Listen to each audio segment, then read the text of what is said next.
قدرمنو هیوادوالو په لومړي کې راځم چې یو تعداد خلک چې افغانان هم نه دي، نه پوهېږم چې هویت یې تر اوسه پورې لا معلوم نه ده چې په راز کې مجید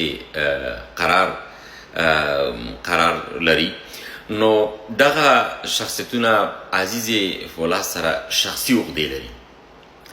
د شخصي عقدو له وجې نه سره چې دا ډېر خلک هم وایي چې والا مجید قرار یو مکتب ده، خو ما ته له ده نه هاشم خان لوګری ډېر هوښیار ښکاري او ډېر پوه ښکاري، ځکه چې فکري اختلافات هر څه په خپل ځای، خو که چېرته د افغانستان د تاریخ یا د قوم او د هویت خبره کېږي بیا باید سړی لږ زړی وړاندې وروسته وګوري.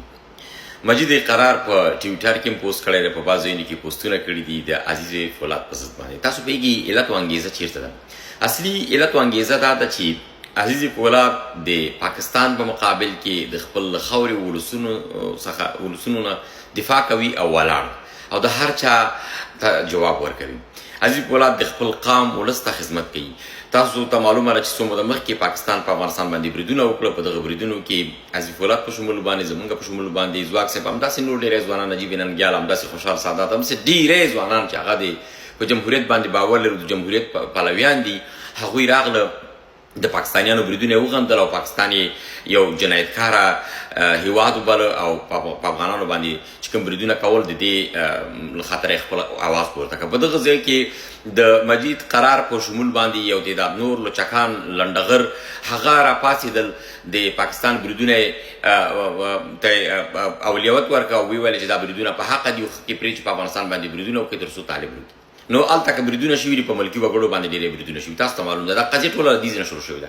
اوس عزیز فولاد چې یو کتاب چاپ کړی ده او د تیرو څو لسیزو جنګونه یې په هغه کې رانغړي دي او یعنې هغه جنګونو نه یادوري پکې کړې ده. تاسو ته معلوم ده چې عزیز فولاد یو اکاډمیک شخصیت ده، هغه اکاډمي لوستلې ده، هغه په پولیسو کې یو مسلکي شخصیت و. نو اوس چې ده د تاریخ او د افغانستان تاریخ ته یې مخه کړې ده، د افغانستان په تاریخ او په تیرو حالاتو باندې هم بحث کوي، په روانو حالاتو باندې هم بحث کوي. اوس عزیز فولاد یو که درته وایم چې یو نظامي او یا سیاسي شنونکی ده، په دغه برخه کې ډېر لاسته راوړنې لري.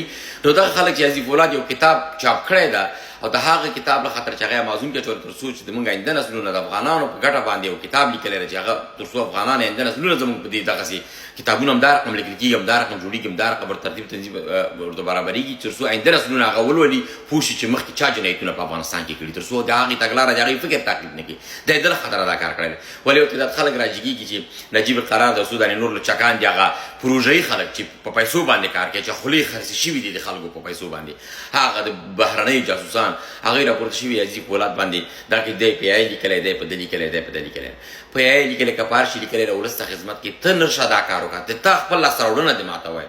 تاسو خو د پاکستان غلامان یاست، د پاکستان د ایستۍ پروژې مخ ته بیایي، تاسو کله شرم لرئ؟ ته چې په دې باندې نه شرمېږي چې د پنجابي غلامي که پنجابي ته چکچکې وهي، نو عزیز فولاد به په دې څه وشرمېږي چې خپل قوم ته خدمت کوي.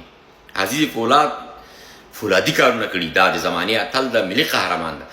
عزیز فولاد د خپل قوم ولس ته خدمت کوي، د خپل پښتانه ته لارښوونه کوي، د خپل پښتانه تاریخ نه خبروي، د پښتو او د ژبې خدمت کوي. هر سړی حق لري چې د خپل د ژبې، هر قوم حق لري چې د خپل د ژبې او د خپل د کلتور او د فرهنګ او د عنعناتو خدمت وکړي، د خپل قوم ته خدمت وکړي، تر څو راتلونکي نسلونه له هغه نه یادوري وکړي. تاسو ته نه دي معلوم چې هغه متل وایي ننګیالي دي چې یادېږي، دغه ننګیالي دي چې یادېږي، هغه ننګیالي نه دي چې د پاکستان غلامي او د نورو پروژې په پیسو باندې تاسو اخلئ، مفت وړئ او د افغانانو نه دا رقمي پیسې پیدا کوئ.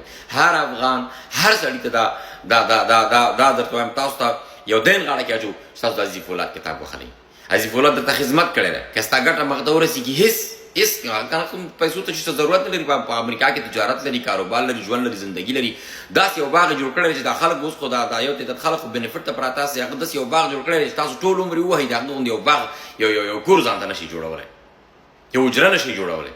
نو عزیز فولاد پیسو ته ضرورت نه لري، خو که دغسې یو کړنې خدمت کوي، حق ده په موږ باندې، حق یې جوړېږي چې موږ د ده کتاب واخلو او د ده سره په یو صف کې ودرېږو.